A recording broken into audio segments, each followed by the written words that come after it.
좋으신 하나님, 저희가 주일 오후 예배를 위해서 이곳에 모였습니다.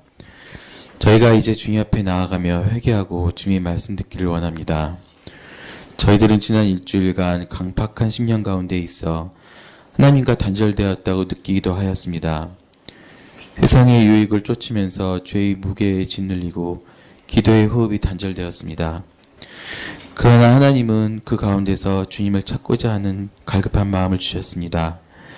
저희 마음의 중심을 여전히 붙들어 주시고 이곳으로 저희 발걸음을 인도하여 주셨습니다. 이제 저희가 분주한 마음을 내려놓고 주님 앞에 나아가길 원합니다.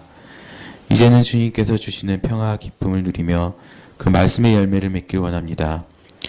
하나님께서 저희에게 계획하신 아름다운 일들이 이제는 이루어지길 원합니다. 혹시 아직 준비되어 있지 않다면 조바심 내지 않게 하시고 하나님을 신뢰하며 온전한 그릇으로 빚어질 때까지 흔들리지 않고 기다릴 수 있게 하여 주시옵소서. 그 과정과 결과에는 오직 하나님의 영광만이 드러나고 만민이 그것을 목도하며 하나님의 역사이심을 인정하게 하여 주시옵소서. 주님을 기뻐합니다. 예수님께서 십자가에 이루신 구원의 역사를 자랑합니다. 저의 모습이, 저의 언행이, 저의 열매가 그것을 증거하게 하옵소서. 세상의 헛된 욕심과 쾌락을 쫓아도 허무한 뿐임을 이제 저희가 충분히 알았사오니 주님과 동행하는 삶 가운데 거하게 하여 주시옵소서. 캄보디아에 단기 선교를 가는 이 그리고 그것을 준비하는 모든 손길에도 함께 하셔서 훗날 이 모든 일들을 돌이켜 봤을 때 우리의 열정과 우리의 노력이 아닌 하나님이 시작하시고 하나님이 이루신 일들임을 깨닫게 하여 주시옵소서. 또한 말씀 전하시는 목사님께도 함께해 주시고 그 입술에 권능을 주사 성도들의 심령에 말씀이 온전히 심어지고 열매가 맺는 역사가 일어나게 하여 주시옵소서. 이 예배의 처음과 끝을 주관하여 주시고 이 예배가 끝난 이후에도 여전히 주님께서 저희와 동행하심을 알게 하여 주시고 모든 말과 행실로 하나님을 나타내며 저희의 입술에서 주의 노래가 끊이지 않게 하여 주시옵소서. 이 모든 것을 예수님의 이름으로 감사하며 기도드립니다. 아멘.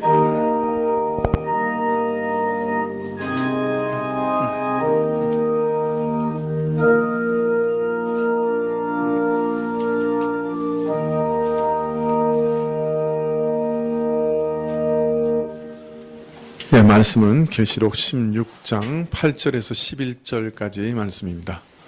계시록 16장 8절에서 11절.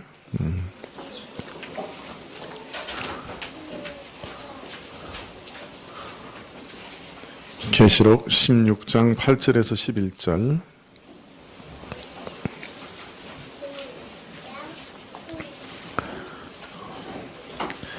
예, 찾으신 줄 알고 함께 교독하시죠. 넷째가 그 대접을 해 소돔의 해가 권세를 받아 불로 사람들을 태우니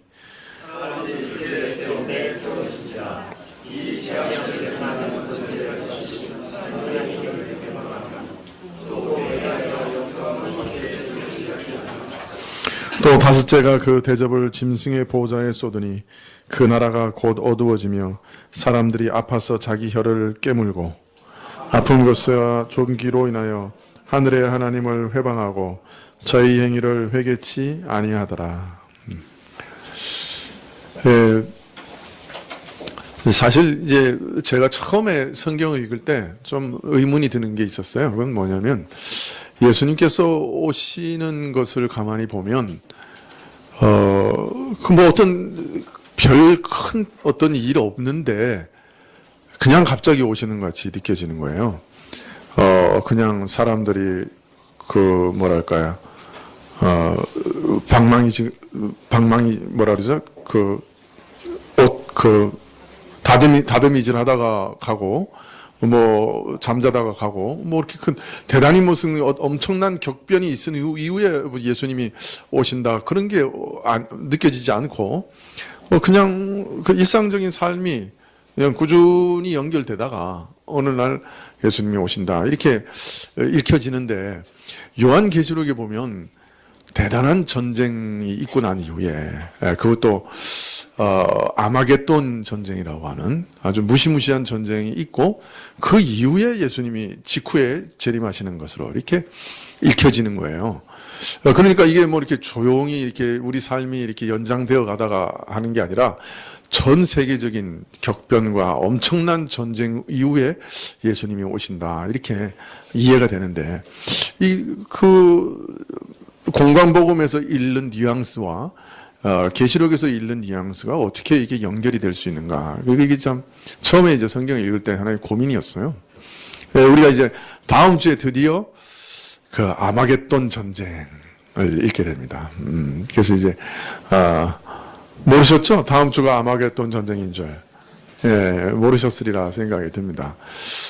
다음 주가 아마겟돈 전쟁이거든요. 예, 이제 그래서 이번 주하고 이제 다음 주 이게 걸치면서 좀 그런 그 의문을 좀 풀어나가는 시간이 되면 좋겠다 하는 생각이 들어요.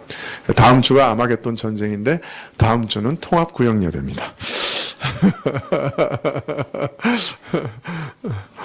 그냥 통합구역예배 하지 말고 그냥 계시록 할까요? 반응이 별로 없으시네요.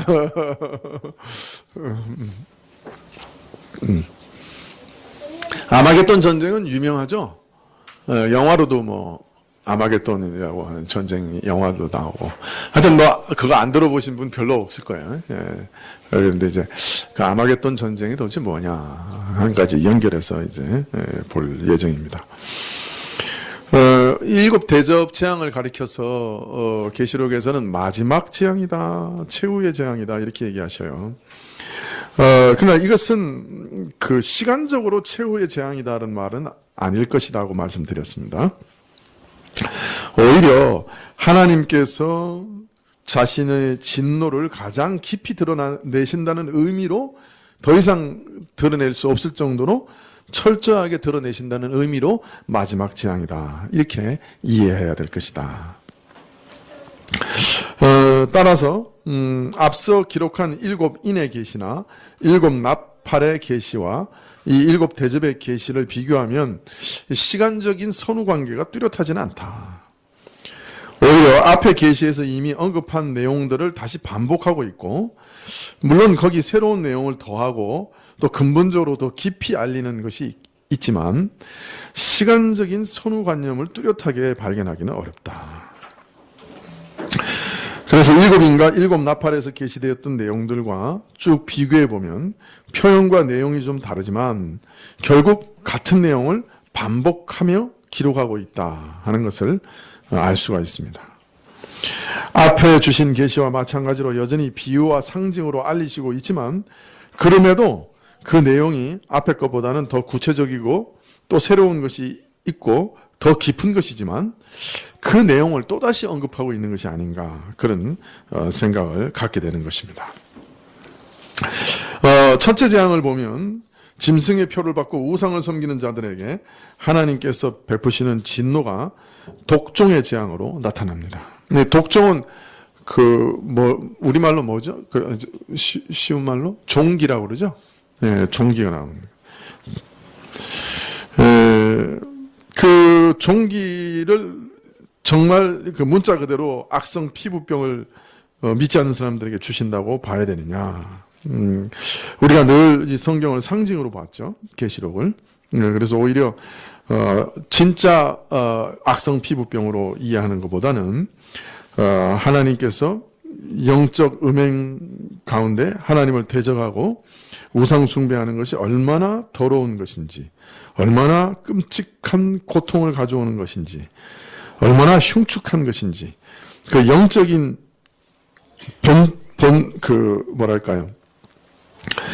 본질을 드러내기 위해서 이런 종기, 독종의 재앙을 사용하고 계시는 것이 아닌가 그렇게 말씀을 드렸습니다. 즉 이런 악성 종기가 갖는 그 피부병이 갖는 성질을 가지고 하나님께서 믿지 않는 사람들에게 내리시는 재앙의 성격을 간접적으로 상징적으로 나타내고자 하신 것이다. 종기가 그 고름과 모양과 냄새, 그 외양, 그 흉측한 모습, 더러운 것, 이런 특징을 가지고 우리가 믿지 않는 사람들이 가지고 있는 그 죄의 더러움, 비참한 결과를 드러내고자 한 것이 아닌가, 그렇게 생각이 듭니다.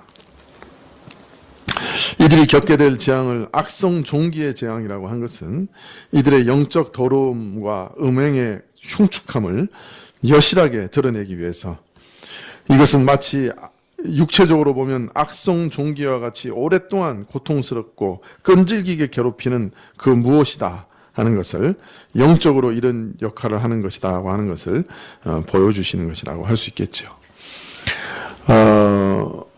참 우리 안에 어떤 사람을 미워하고 용서하지 않을 때 우리 마음은 어떻습니까?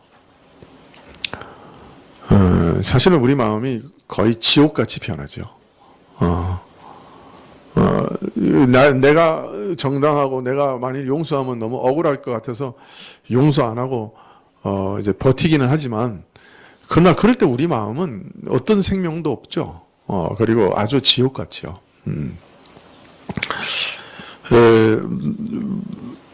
내가 어떤 사람을 미워하고 죽일 만큼 싫어하고 그런 마음을 계속 갖고 살아가는 것은 마치 악성 종기, 종양을 몸에 가지고 살아가는 것과 같다고 할 수 있을 거예요. 네, 아마 그런 것들을 이렇게 나타내 보이시는 게 아닌가 싶어요. 하나님을 믿지 않고 우상숭배하면서 세상의 것을 탐내면서 살아가는 그 마음이 얼마나 고통스러운 것인가, 얼마나 더러운 것인가, 얼마나 비참한 것인가 하는 것을 이런 종기의 재앙을 통해 드러내시는 것이다 라고 할 수 있겠죠. 둘째 천사가 재앙의 대접을 바다에 쏟으니 죽은 자의 피같이 되어서 바다의 모든 생물이 죽었다 그럽니다. 선지서는 항상 바다가 항상 뭐로 뭐를 바다로 비유했어요? 선지서에서는 국제 정치 상황을 바다로 항상 묘사했죠. 또 경제적인 상황을 상징으로 나타냈습니다. 열국의 정치적인 그리고 경제적인 질서 위에 재앙이 쏟아지는 것이죠. 네, 그래서 그 정치와 경제가 사람을 살리는 것이 아니라 죽이는 독수로 변질되는 것을 말하고 있습니다. 사실 이 정치 질서라고 하는 것은 하나님이 주신 일반 은총이었죠. 오늘 우리 그 성경 공부 시간에도 잠깐 말씀드렸지만, 이 국가라고 하는 것은 노아 언약의 산물입니다. 그 노아 언약에 보면 어떤 얘기가 나와요? 피 흘린 자는 반드시 피를 흘리게 될 거다. 그 말은 뭐예요? 살인한 자는 반드시 죽임을 당할 거다. 그렇게 얘기가 나오는 거죠. 그런데 살인한 자를 반드시 죽이려고 하면 뭐가 필요해요? 공권력이 필요하잖아요. 네, 그래서 사실은 피 흘린 자에게 반드시 피를 흘리게 하시겠다고 하는 그 약속이 국가를 주시는 약속이에요. 그 공권력을 주시겠다는 얘기거든요. 그래서 모든 국가는 노아 언약의 산물이고 일반 은총이에요. 근데 사실 그런데 그 국가가 선을 장려하고 악을 제어하기 위해서 존재하는 건데, 그 국가의 왕들이나 수장들은 항상 거기서 멈추지 않죠. 자기가 하나님이 되고 자기가 신이 되려고 하죠. 그렇게 됐을 때 국가의 성질은 그 짐승으로 변하는 거죠. 그래서 하나님의 일반 은총이 오히려 믿는 자들을 핍박하는 마귀의 도구, 짐승이 됩니다. 그것이 바로 그 인간이 스스로 하나님이 되려고 할 때 그 일어나는 일이죠. 하나님께서 세우신 일반 은총적인 모든 질서, 정치 질서, 경제 질서가 오히려 괴물로 변한 거죠. 사람들을 죽이는 동물로 변합니다. 그래서 오히려 사람들을 살려야 되는 것이 죽이고, 공의를 세워야 되는 것이 억울하게 하고, 영혼을 소승케 하는 게 아니라 영혼을 죽이는 역할을 하게 되는 거죠. 그러나 신자들은 이런 정치 경제 질서 속에 사실은 살지만 이 질서에 목매고 사는 사람들은 아니죠. 오히려 하나님의 통치 가운데 전혀 다른 것을 추구하면서 살아가는 것이 하나님 백성이시죠. 그래서 근본적으로 어떤 면에서는 이 재앙에서 벗어나 있다고 할 수 있습니다. 셋째 천사가 대접을 강과 물 근원에 쏟아 부으니 역시 피가 되었습니다. 온 물이 모여드는 거대한 바다뿐 아니라 온 땅을 두루 흐르며 적시는 강물과 심지어는 그 물이 흘러나오는 샘 근원까지 피로 변하겠다고 했지요. 물이란 물은 다 죽음의 피로 변하게 될 것을 말씀하고 있습니다. 이제는 사람이 어디에서도 그 영혼과 육신의 생명을 유지할 수 있도록 공급하시는 생수를 얻을 수가 없게 되는 것이죠. 이것은 단순히 물리적 환경 오염으로 인한 재난을 말한다고 보기는 좀 어렵겠죠. 물론 그걸 포함할 수도 있겠지만 더 근본적으로는 사람에게 생명을 주는 것이 뭡니까? 사실은 종교, 철학, 문화, 예술 이런 것들이 다 사람에게 생기를 주는 거죠.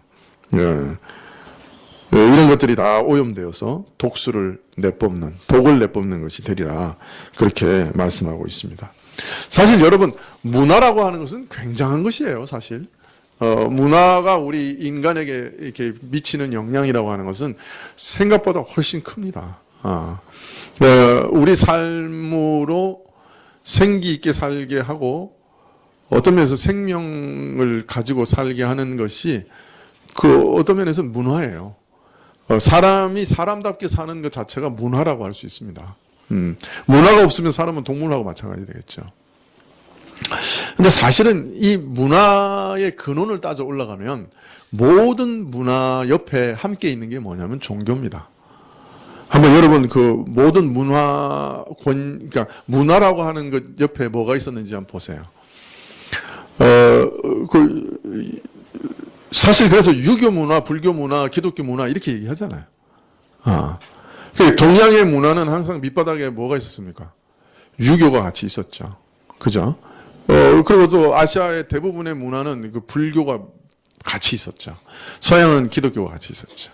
그래서 사실 의외로 또 이 문화라고 하는 것은 종교에 지대한 영향을 받습니다. 어떤 면에서는 종교를 통해서 문화가 나옵니다. 그게 참 우리 요새는 이제 뭐 종교하고 관계없는 문화를 발전시키는 그런 방향으로 엄청 나가고 있지만 그러나 사실은 인류 사회에서 모든 문화의 밑바닥을 보면 그게 종교예요. 사실은 종교가 문화를 싹트게 하고 발전시킵니다. 요새는 무신론이라는 종교가 문화를 발전시키고 있죠. 무시무시한 문화예요, 사실은.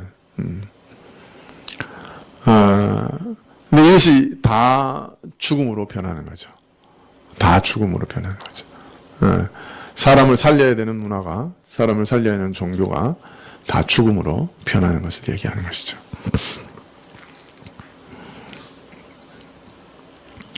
어떤 면에서 기독교 문화도 사람을 살려야 되는데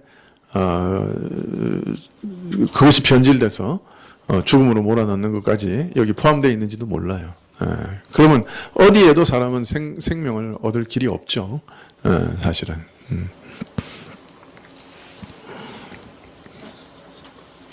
자, 오늘은 이제 넷째 재앙과 다섯째 재앙을 살펴보려고 하는데요. 계시록 16장 8절부터 보면 넷째 천사가 그 대접을 해 쏟음에 해가 권세를 받아 불로 사람들을 태우니 사람들이 크게 태움에 된지라. 넷째 재앙의 대상은 이제 해입니다. 참 이 재앙은 뭘 말씀하시는 것일까요?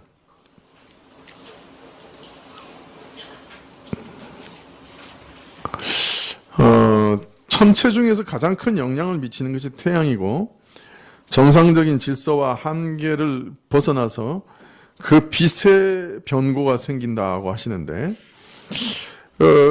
이 넷째 재앙은 바로 그 태양이 정상적인 질서를 벗어나서 남으로 일어나는 재앙을 얘기하고 있죠.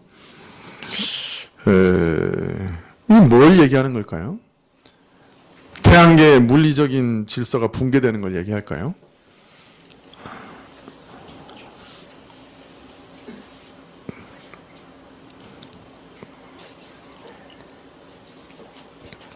하긴 요새는 그 온난화 문제가 심각하죠. 그래서 이제 뜨겁게 됐죠. 아주 뜨겁게 됐어요. 이 추위도 뜨거운 것 때문에 생긴 거 아시죠? 왜 이렇게 춥습니까? 왜 이렇게 추워요? 예? 예? 뭐 때문에? 북극에 얼음이 녹아서요. 이상하죠? 북극에 얼음이 녹았는데 왜 이렇게 추워져요? 따뜻해져야지. 냉기가 왜 내려와요?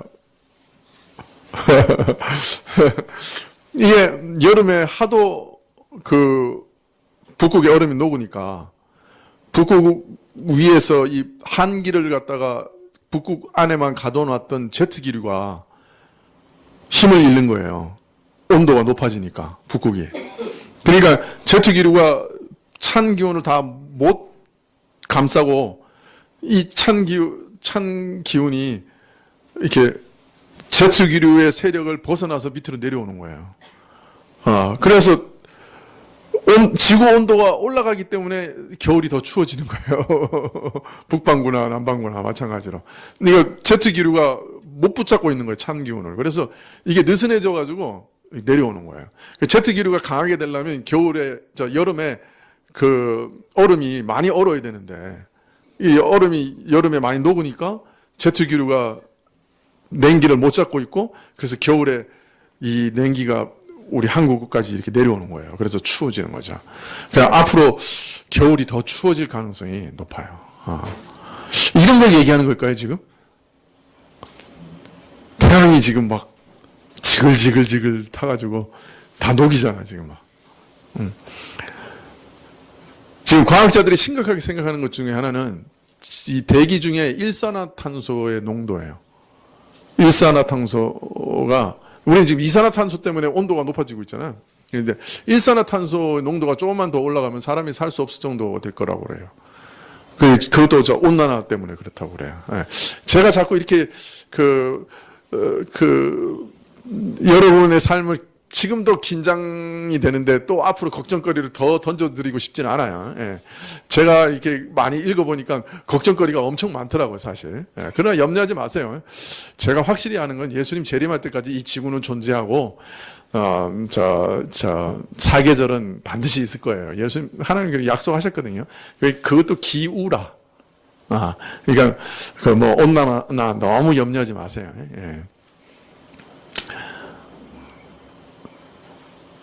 그렇다고 제가 미국 대통령을 지지하는 건 아니에요.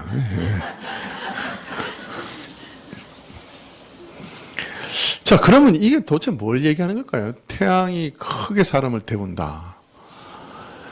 물론 이제 태양이라고 하는 것이 모든 사람들에게 생명을 공급하는 그 무엇이니까 그 생명 자체가 변화되어서 오히려 사람을 죽게 만드는, 태워버리는 그런 걸로 변화된다고 이렇게 해석할 수도 있겠죠.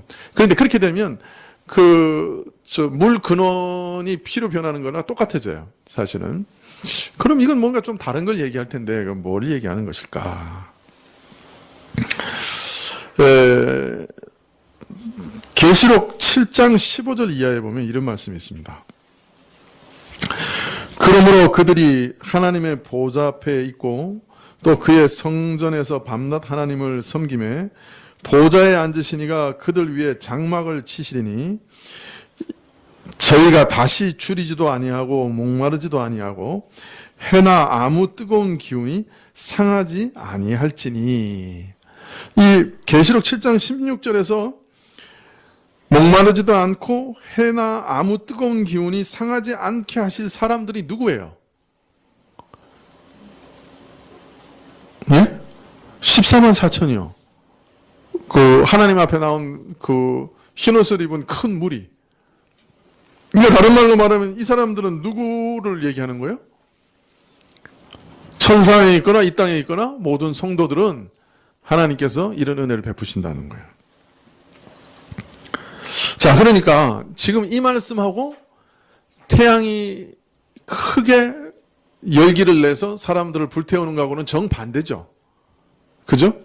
하나님이 택하신 14만 4천 명에게는 해나 아무 뜨거운 기운이 상하지 못하게 하실 거고, 우상 숭배하고 짐승의 표를 받은 자는 재앙을 받아서 그 태양의 기운이, 그죠? 아예 태워버리고, 이 정반대란 말이에요. 그죠? 자, 그러면 이건 뭘 나타내는 걸까요? 이것은 어떤 면에서는 하나님의 은총에 대한 얘기라고 할 수 있겠죠. 14만 4천은 어떤 복을 받느냐? 이 땅에 있으나 동시에 하늘 성수에 있는 14만 4천은 마치 가나안에 들어가기 위해서 광야에서 행군하던 이스라엘을 위해 구름 기둥과 불 기둥으로 보호하시고 덮으시고 인도하셨던 것 같은 그런 은혜를 받을 것이라고 지금 계시록은 얘기하고 있습니다. 저들은 다시 줄이지도 않고 해나 아무 뜨거운 기운에 상하지도 않을 것이다.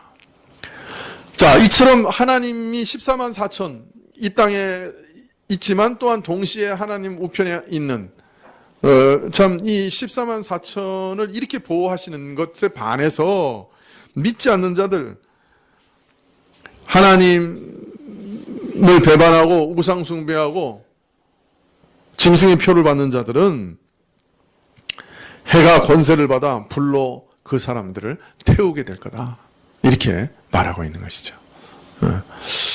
앞에 세 번째 재앙은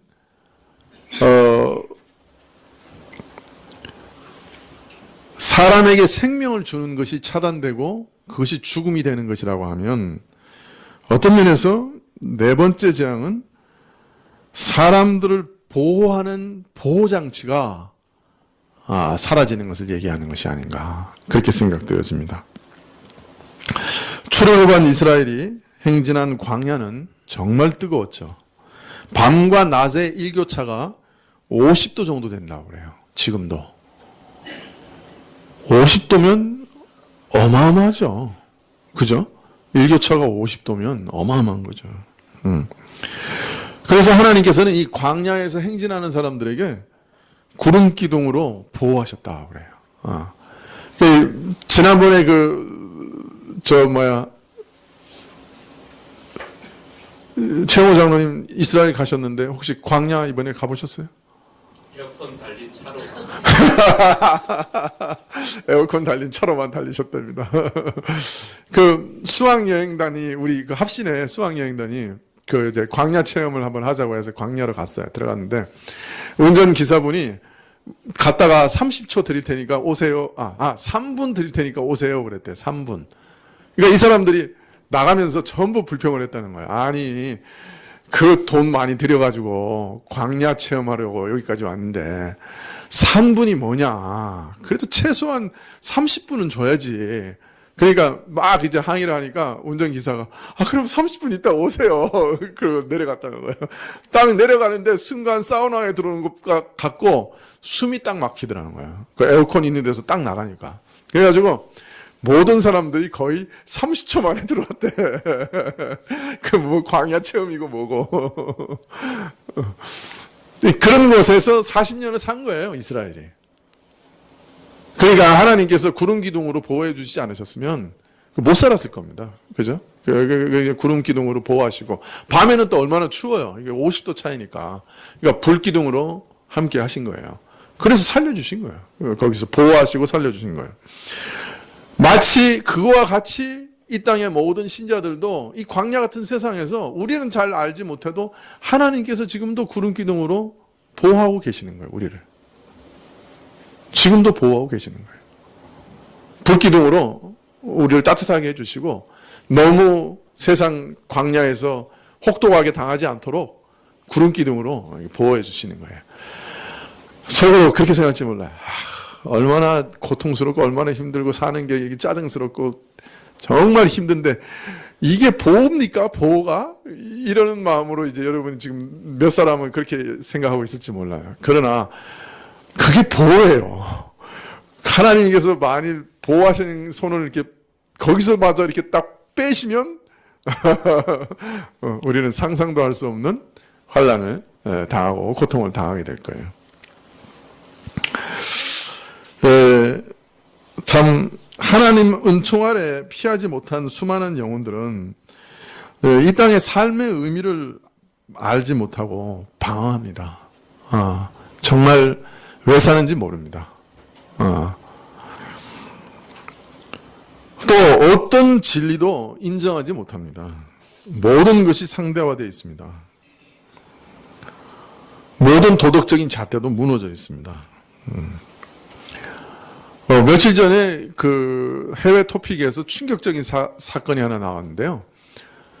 애를 오토바이 뒤에 묶어가지고 애를 도로 위에 끌고 가는 거예요.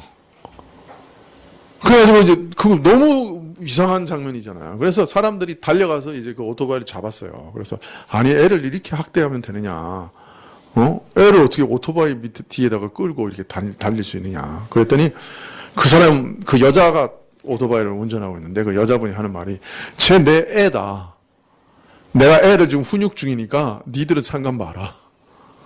중국에서 있었어요. 그 사진이 찍혀서 나왔더라고요. 애를 이렇게 묶어가지고 마치 그 서부 활극에서 그 악당들이 뭡니까 자기 원수를 이렇게 밧줄에 매가지고 끌고 가잖아요. 말 뒤에다가 그거 똑같아. 그럼 자기 엄마가 이번에 8개월인가 된 애를 엄마가 때려가지고 죽였다는 거예요. 그 경찰서에서 이렇게 조사를 해보니까 애가 온몸이 다 펄은 멍이 들어서 죽었어요. 8개월 된 애가 온몸에 펄은 멍이 들어서. 경찰서에 가서 그 여자 엄마가 뭐라 그랬냐면 나는 얘를 모성을 느껴본 적이 없다. 지금 이게 이 세상이 지금 아주 이상하게 돌아가는 거예요. 지금. 지난번에 또 어떤 애는 아버지가 또 패가지고 죽었다며. 이번에 또 누구 나왔지 또 심각하게. 사실 인간 마음 안에 하나님의 은총이 사라지면 모든 도덕적인 잣대도 무너지고 윤리 도덕도 무너지고 사랑도 무너집니다. 광야 같은 세상 속에서 완전히 내던져집니다. 영적으로 공황 상태가 되죠. 광야 속에서 불타 죽습니다. 어떤 사랑도 얻지 못하고 어떤 긍휼도 얻지 못하고 사랑에 목말라 하다가 광적인 쾌락에 자신을 불태우다가 영원한 목마름 가운데 스스로를 불태웁니다. 이게 현대사회의 모습 아닙니까? 혹시 이런 재앙을 지금 상징적으로 보여주시는 것이 아닐까요? 네. 그래서 앞에 것은 모든 생명이 차단되는 재앙. 이 네 번째 재앙은 모든 보호하심이 사라지는 재앙이다. 그렇게 볼 수 있을지 모릅니다. 여러분, 사실은 부모의 사랑도 하나님의 사랑의 그림자입니다. 일반적인 모든 세상 사람들도 하나님의 은총으로 인해서 자녀를 사랑하게 되는 거예요. 믿지 않는 사람도 마찬가지입니다. 일반 은총이라고 그러죠. 하나님의 은총으로 가정이 보호되는 겁니다. 부모의 사랑, 선생님의 사랑, 형제 사랑, 친구 사랑, 이게 다 하나님이 주시는 은총이에요. 근데 이런 게 다 사라지면 어떻게 되겠습니까? 여론, 이것도 하나님의 은총입니다. 여론을 두려워하지 않고 부끄러워하지 않는다. 이거 큰일 나는 일이죠. 양심, 국가의 사법권, 이거 다 무너지면 어떻게 됩니까? 없어지면. 양심을 안 따르는 사회가 되면 어떻게 됩니까? 우리나라 사회가 지금 참 제일 큰 문제 중에 하나가 법관들의 자질 문제예요. 재판관들이 이게 공정한 재판을 못하고 있는 것 같아요. 이게 문제예요. 우리나라가 이거 참 심각한 문제인데. 네. 공정한 재판 제도, 억울한 사람들이 그 억울함을 풀 수 있는 것, 국가에 호소해서 그것도 일반 은총이죠. 하나님께서는 이 광야 같은 세상에서 우리 인간들로 그래도 살아갈 수 있도록 이런 보호와 이런 일반 은총을 늘 베풀어 주셨어요. 근데 이것이 다 철회되면 어떤 일이 일어나겠어요? 만인이 만인을 향한 투쟁이 벌어지겠죠. 서로가 서로를 불태워 죽입니다. 그래서 네 번째 재앙은 모든 인간들을 보호하시는 은총을 철회하시는 재앙이다. 그렇게 보여집니다. 여하튼 해와 물과 같이 생물의 생존에 꼭 필요한 무엇, 그것이 오히려 사람을 죽이는 무엇으로 변화될 것을 알리고 계신 것이죠. 첫째부터 넷째 재앙을 합해보면 땅에는 독종이 창궐하고 바다와 땅의 모든 물이 피로 변하고 하늘의 전체 질서가 벗어나고 여하튼 무엇인가 근본적인 질서가 붕괴되는 것을 얘기하고 있습니다. 하나님 앞에서 바르고 복되고 아름답게 살아가는 것이 불가능하게 되는 것이고 질서가 왜곡돼서 뒤틀리고 어그러져서 그것이 모든 사람들을 죽이고 고통스럽게 하는 그런 형국을 우리에게 보여주고 있는 것이죠. 자, 그런데 이 재앙을 행하는 권세를 가지신 하나님의 이름을 회방하며 곧 회개하여 영광을 주께 돌리지 않는다고 말합니다. 이런 무서운 재앙을 받으면서도 이들은 회개하거나 하나님께 긍휼을 구하지 않고 마음이 날로 더 강팍해집니다.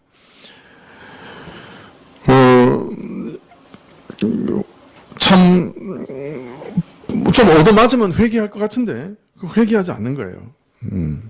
양심이 화인 맞은 상태와 같습니다.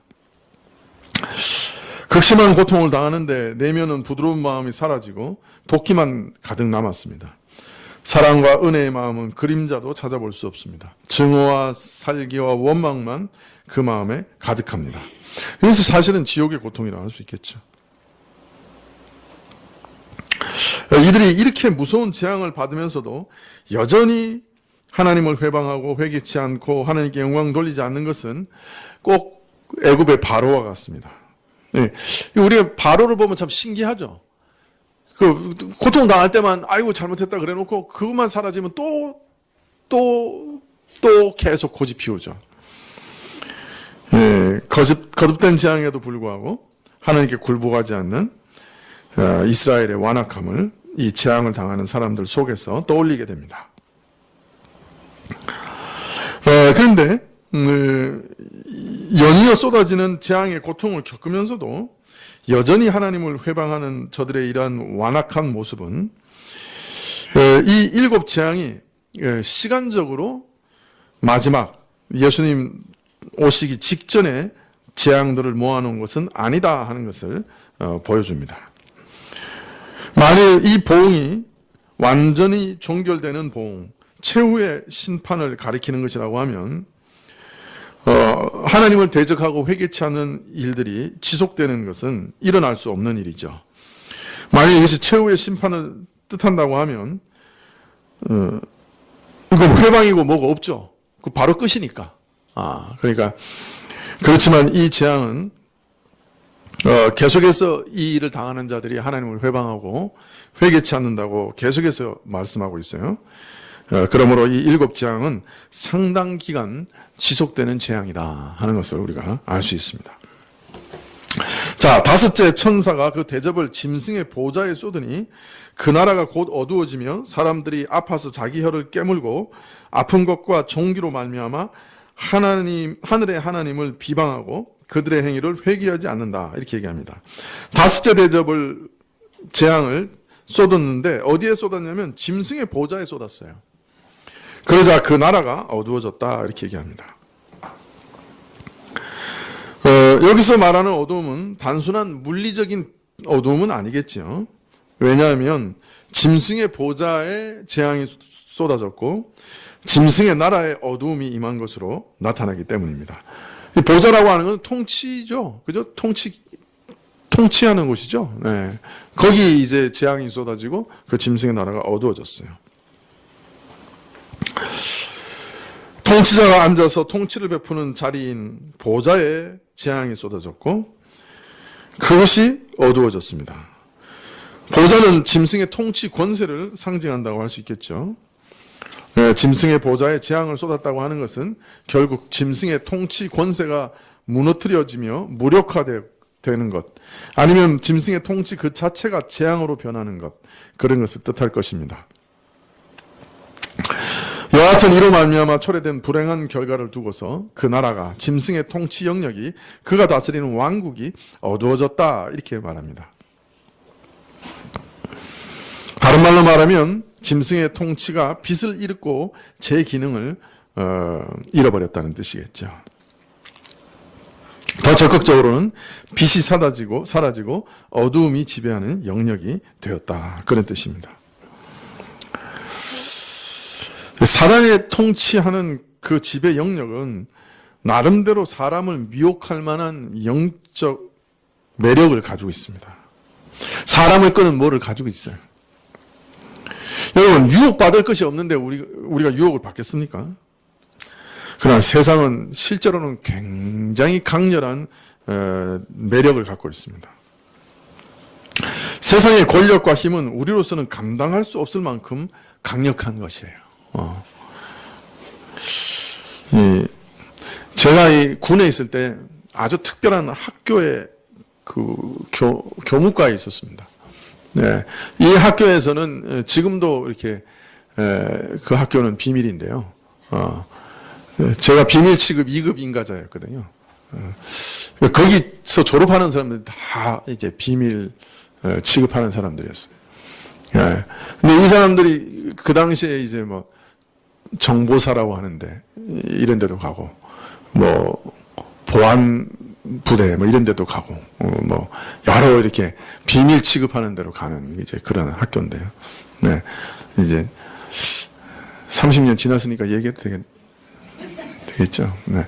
여러분 그 요새 유명한 그거 있죠? 707 특공대? 707 부대? 777 부대? 네? 777 부대? 그 부대가 우리 학교 소속이었어요. 거기서 그 맨날 점프하던 한 사람이 있었는데 점프하다가 이게 줄을 놓았어요. 잘못해가지고. 그래가지고 엉덩이로 그냥 착지를 한 거예요.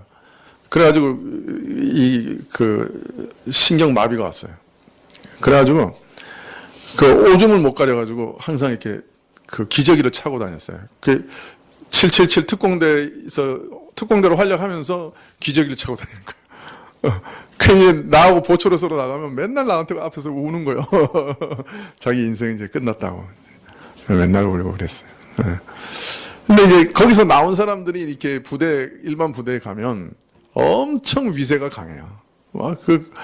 그냥 뭐 하여튼 그 뭐 하사관들도 그냥 막 뭐 그 장교들 앞에서 그냥 막 이렇게 거드름 피우고 그런 부대였어요. 예. 그래서 이제 그 중에는 이제 병으로 왔다가 이제 그런 위세를 막 이렇게 하는 걸 보고 다시 이제 소위 말하는 말뚝 박는 사람들이 그렇게 많았어요. 그 부대에 남아서 이제 하사관이나 이런 데로 남는 사람들이 엄청 많았어요. 이제 남자 세계에서 이게 군에서 이렇게 권세를 휘두른다고 하는 거 보니까 대단하더라고요. 정말 대단하더라고요. 거의 신과 같아요.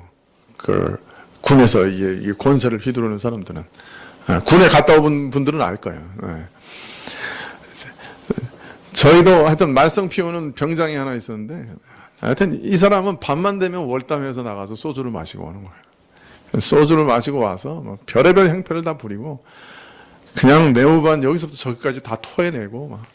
우리는 맨날 그 사람 그 토해낸 거 닦으러 다녔어요. 맨날 닦으러 다녔어요. 그리고 그냥 뭐 하여튼 밤만 되면 사람들을 집합시켜서 몽둥이로 두르고 패고 그랬어요. 그러면서 이렇게 보니까 야, 사람이 정말 그 권세를 잡았을 때 그게 얼마나 대단한 건가. 그런 것들을 이제 많이 경험을 했습니다. 우리는 이 권세라고 하는 것을 이렇게 쥐어주면 안 돼요.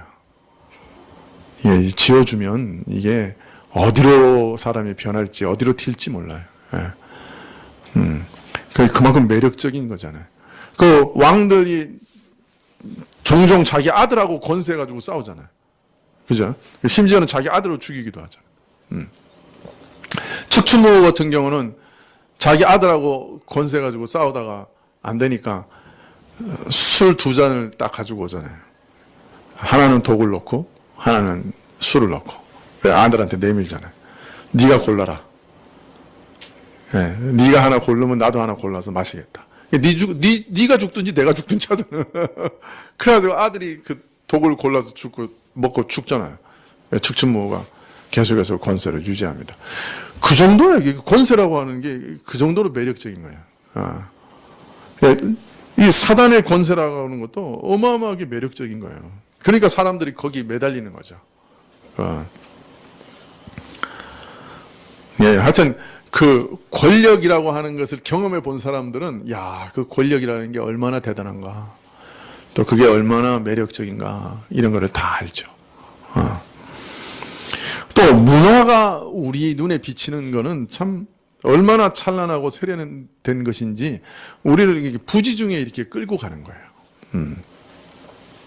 이전에 카지노의 도시 그 라스베가스에 대한 다큐멘터리를 본 적이 있어요. 이 도시를 크게 발전시킨 사람이 사실 처음 만든 사람이 누구예요? 그 라스베가스를 처음 만든 사람이 마피아거든요. 마피아 일원이 만들었어요. 깽단 중에 두목 중에 한 사람이 만든 거예요. 이 라스베가스를. 그래서 아무것도 없는 사막 한가운데다가 도박장을 만들었어요. 그때부터 이 라스베가스가 발전하게 되는데요. 지금도 아주 카지노로 유명한 도시죠. 지금은 회의장을 대여하는 산업으로 발전시키려고 하지만 여전히 도박으로 유명한 도시죠. 라스베가스 가보신 분? 3분, 4분. 어떻게 가봤어? 근데 거기 보면 어떻습니까? 거기서 유명한 거는 카지노를 가지고 있는 호텔들이죠. 호텔들이 전부 기기묘묘하게 생겼잖아요. 굉장히 아름답게 생기고.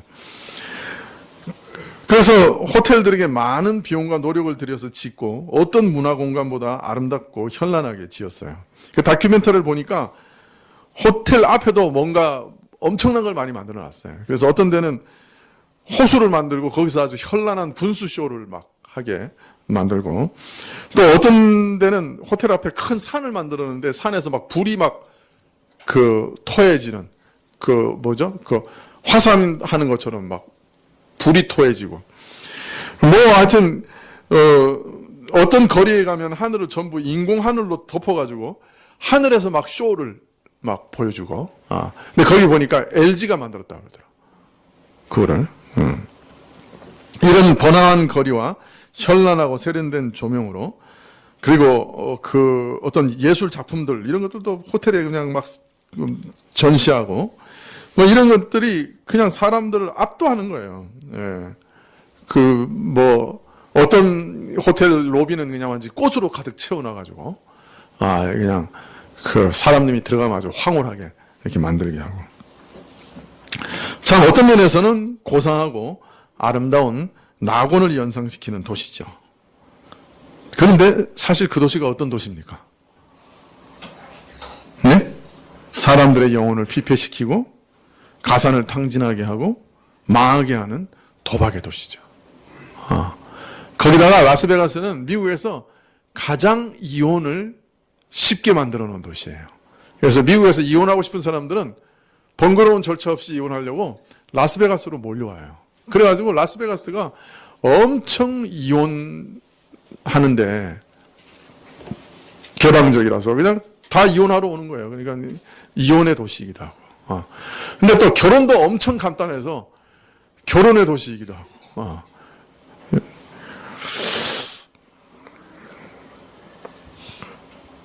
사실 이것이 세상의 전형적인 모습이 아닐까 그렇게 생각이 듭니다. 매력이 있어요. 아름다워요. 현란해요. 정신을 혼미케 할 만큼 쏙 뽑아놔요, 사람들을. 거기 아찔한 맛도 줘요. 그죠?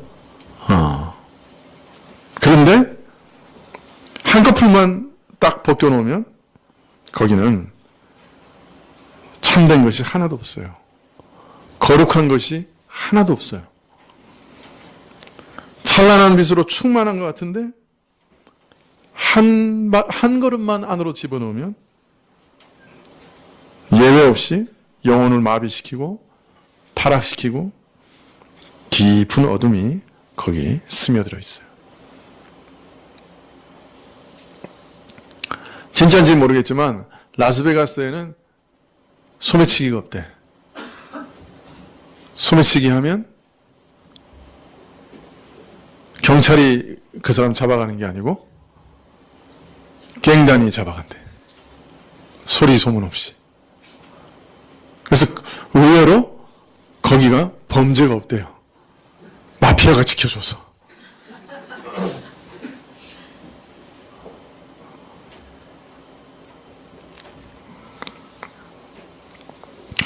짐승의 보좌에 다섯째 재앙의 대접을 쏟으니 그 왕국이 어두워졌다 하는 것은 이전에는 사단의 통치 영역이 참된 빛으로 충만했는데 그러나 심판의 재앙으로 말미암아 어둠의 영역으로 전락했다는 말은 아닐 것입니다. 사단의 권세와 그 통치 영역의 본래 성격은 빛이 아니요 짙은 어둠입니다. 다만 이런 것들의 본질과 정체가 드러나지 않고 빛처럼 보여졌을 뿐이죠. 마치 마귀도 광명한 천사처럼 자기를 드러내는 것과 같습니다. 짐승의 통치는 찬란한 문화를 자랑하지만 사실은 그 밑은 바로 측량할 길 없는 어둠입니다.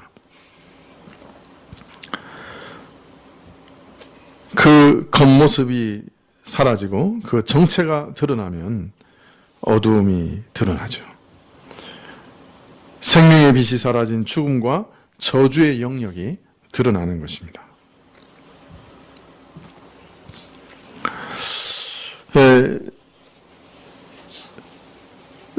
짐승의 통치는, 제국주의 통치는 매력적입니다. 그리고 매우 능력 있고 찬란한 문화를 자랑하는 것 같습니다. 그러나 원래 그 본질은 어둠이었지요. 다스의 재앙이 짐승의 통치 보좌에 쏟아지자 그 정체가 드러나게 된 것입니다. 원래 가진 어둠이 그대로 드러난 것이죠.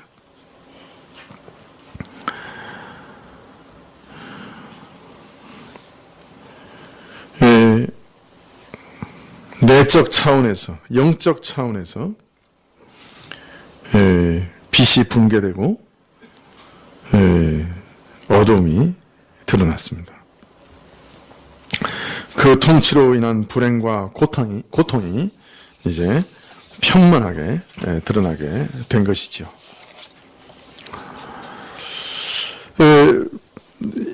이 다스의 재앙은 짐승의 통치 보좌에 쏟아졌지만 그 짐승의 나라가 어두워질 것이라고 함으로써 그 성격이 매우 광범위한 것이다 하는 것을 우리에게 알려주고 있습니다. 온 땅을 지배하는 짐승의 권력 자체가 심판을 받아 통치 영역이 빛을 잃고 깜깜하게 된 것이죠. 지금까지 모든 제국의 역사를 보면 그 말기에 가면 그 통치가 혼란하게 되고 그 이상하게 어두워지고 멸망하게 되죠. 계속해서 오랫동안 지탱한 제국도 그 끝에 가면 그 능력이 다 사라져 버립니다. 그의 모든 통치 기구와 행정력, 문화 이런 것들이 다 어두움으로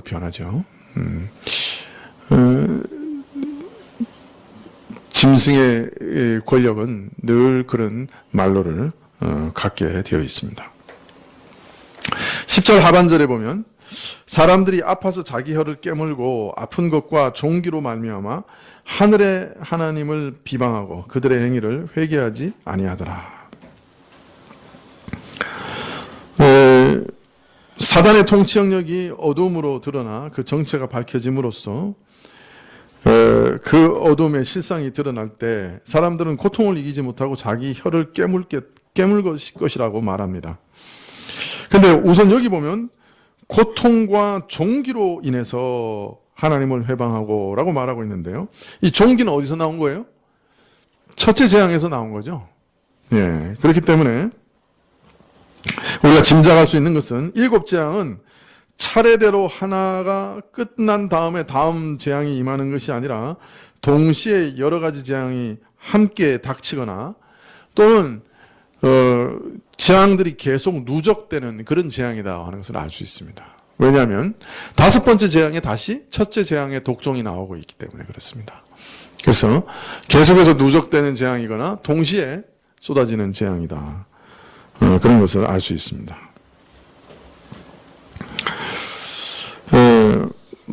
참 계속해서 강조되는 것은 고통을 당하는데 여전히 하나님을 회방한다는 것입니다. 그리고 회개하지 않는다 하는 것이죠. 여러분, 우리 보통 어떤 사람이 좀 회개가 필요하고 좀 하나님께 돌아오고 믿으면 좋겠다 하는데 아무리 기도해도 그 사람 이렇게 안 돌아오면 우리 속으로 또 어떻게 생각합니까? 좀 하나님 한번 치시면 좋겠다. 치시면 저 사람 분명히 하나님께 돌아올 텐데 좀 때리면 좋겠다. 그런 생각 하죠? 그래요, 안 그래요? 그렇게까지 기도해 본 적이 없어요. 그런데 오늘 이 재앙을 보면 어떻습니까? 때리면 옵니까? 아니요. 맞고 또 맞고 또 맞아도 오히려 회개치 않고 하나님을 회방합니다. 사실은요, 이 불신앙이라고 하는 것은 절대로 단순한 게 아닙니다. 사람들에게 차근차근 설득해서 이치에 맞게 설명을 해주면 마음을 돌이킬 수 있는 게 아닙니다. 믿을 수 있는 게 아닙니다. 그 설득을 해서 돌아오면 그거는 그 사람의 말재주로 돌아온 게 아니에요. 그 하나님의 특별한 기적인 것이에요. 불신앙이라고 하는 것이 얼마나 끈질기고 모진 것이냐. 불행과 고통이 아무리 극심해도 눈앞에 닥치는 고통 때문에 혀를 깨물고 죽겠다고 하여도 그렇게 절박해도 사단에게서 마음을 돌이켜 하나님께로 나아가지 못하는 것이에요. 한번 하나님께서 뒤집으셔서 놀래가지고 겁이 나서 하나님께 돌아오는 사람 있죠. 혼이 나서 돌아온 거죠. 사실은 그러나 그것도 혼나서 돌아온 게 아닙니다. 사람은 고통을 받고 괴로움을 당한다고 해서 돌아오는 것이 아니기 때문이죠. 오히려 하나님을 더 원망하고 욕하는 것이 사람입니다. 불신앙의 배후에는 이렇게 모질고 완악하고 흉악한 악독한 마음이 자리 잡고 있습니다. 어렵고 고통스러운 불행도 마음을 돌이키게 하거나 회개하게 하지 못하는 것이죠. 여러분, 우리 안에 있는 불신앙의 세력이 이렇게 강한 것입니다. 참 강한 거예요.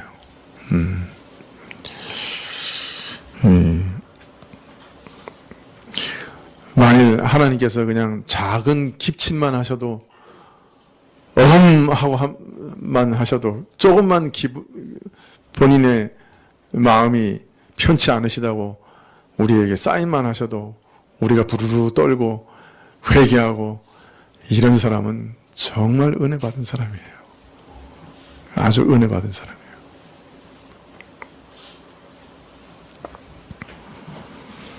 하나님이 누구신지 아는 빛이 비쳤기 때문에 회개하는 것입니다. 그래서 신자가 늘 기도해야 될 것 중에 하나가 뭐냐면 하나님 내게 회개의 영을 주세요라고 기도하는 겁니다. 우리는 우리가 가지고 있는 고집을 참 안 버리는 사람입니다. 얻어맞아도 안 버리는 게 우리입니다. 사실은 참 완악해요. 성령께서 부드러운 마음 주셔야, 민감한 마음 주셔야 우리가 회개하는 거예요. 맞아도 부드러운 마음을 주셔야 회개를 하게 되는 겁니다. 내가 하나님 앞에서 내가 못 보던 죄를 발견하고 내가 옳다고 주장했던 것이 그것이 하나님 앞에서 잘못된 것임을 발견하고 고집을 꺾고 회개할 수 있는 것만큼 큰 축복은 없습니다. 사실 우리가 회개의 영을 받는 것만큼 복된 것은 없지요. 또 반대로 강팍한 마음, 완고한 마음, 돌같이 굳은 마음으로 사는 것만큼 불행한 것도 없습니다.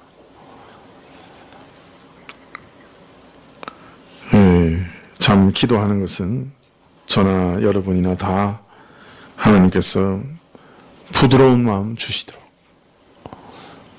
깨어지고 낮아지고 겸비한 마음으로 항상 살아가도록 기도합니다. 생명과 진리의 빛이 비추셔서 회개할 수 있도록 기도합니다.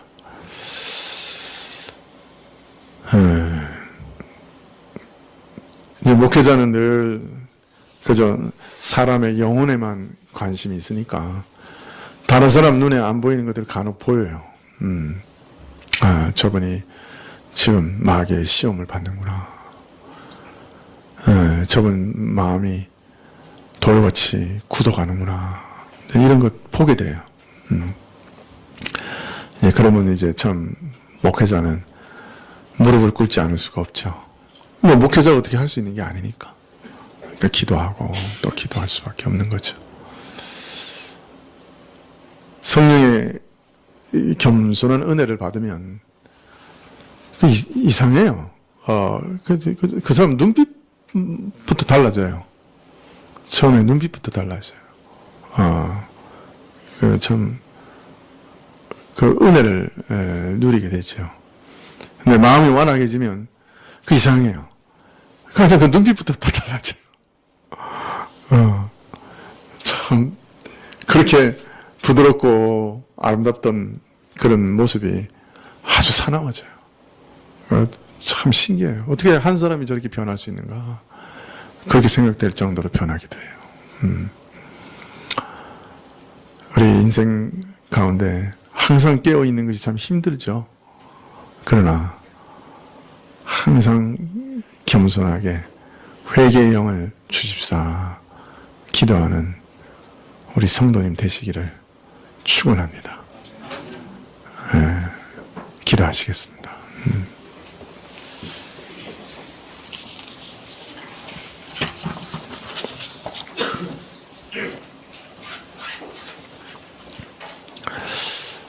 하나님의 은총이 우리로부터 떠나갈 때 어떤 일이 일어나는가?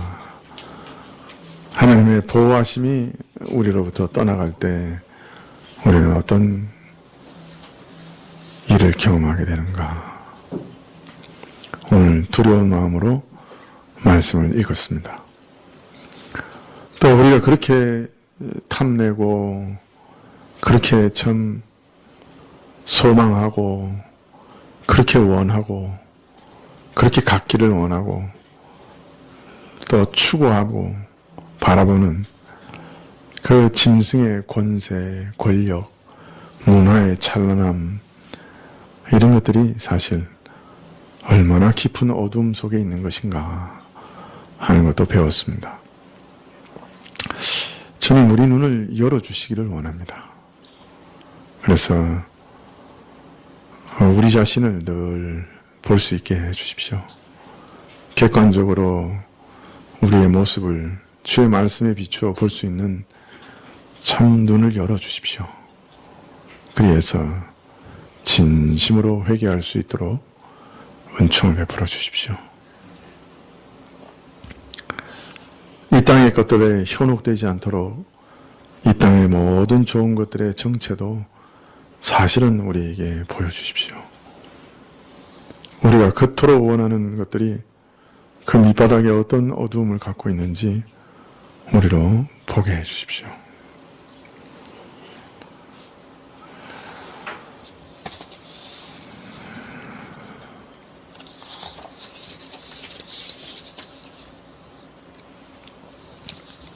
참 하나님의 도우심과 보호하심 없이는 한순간도 살아갈 수 없다고 하는 것을 늘 고백하면서 이 땅 나그네 길 한 걸음 한 걸음 걸어갈 수 있도록 허락해 주십시오.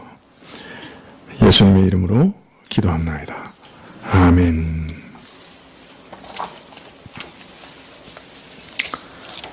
예.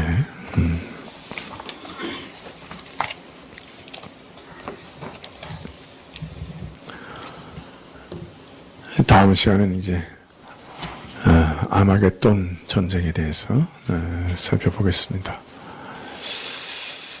뭐 기대 안 하실 줄로 믿습니다.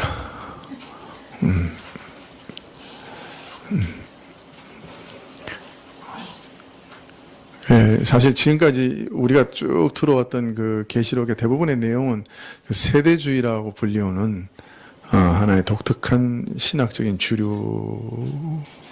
생산해낸 그런 해석들이에요. 이 세대주의는 이 계시록을 거의 예수님 직전, 예수님 재림 직전에 있을 사건들 또는 휴거가 있은 다음에 남아있는 유대인들에게만 일어나는 사건들 뭐 이런 식으로 해석하기 때문에 우리하고는 지금 아무 관계 없는 말씀으로 이렇게 해석을 합니다. 이제 그런 해석들이 70년대, 80년대 한국교회에 아주 참 많이 왕성했고, 또 미국도 굉장히 그것이 왕성을 했어요. 그래서 그때 이제 유명하게 된 것이 이제 아마겟돈 전쟁, 이런 얘기가 아주 굉장히 많이 유행을 했는데, 사실 그게 정말 그분들이 해석하는 것과 같이 해석할 수 있는 것인가 하는 것들을 좀 살펴볼 필요가 있다 생각이 듭니다. 주님 가르치는 기도로 예배를 폐할 것인데요. 폐하신 후에 우리 캄보디아에 가서 좀 단기 선교하는 우리 모든 성도님들과 우리 학생들 건강을 지켜주시고 또 오가는 모든 길목 지켜주셔서 좀 안전하게 오갈 수 있도록 기도해 주시고 또 영적으로 많은 유익을 얻고 돌아올 수 있도록 해서 기도해 주시고 또 차이미 선교사님과 하시는 일에도 조금이라도 도움이 될 수 있도록 위해서 기도해 주십시오. 네, 또 이것을 위해서 수고하는 많은 분들 계신데 지치지 않고 끝까지 잘 일들을 감당할 수 있도록 기도해 주시면 고맙겠습니다. 나라가 계속 여러 가지 화재 사고로 뒤숭숭한데 정말 하나님께서 이 나라에 참 그런 안전에 대한 불감증들이 사라지고 정말 이렇게 잘 이렇게 정리될 수 있도록 제도적으로도 정리되고 사실 제도만 만들어놔도 뭐 사람이 안 지키면 안 되니까요. 사람들 한 사람 한 사람이 경각심을 가지고 이 안전사고에서부터 조심할 수 있도록 위해서 또 이 정부 기간 내에 그런 제도적인 것이나 또 사람들의 생각이나 이런 것들이 정착될 수 있도록 위해서 기도해 주시고요.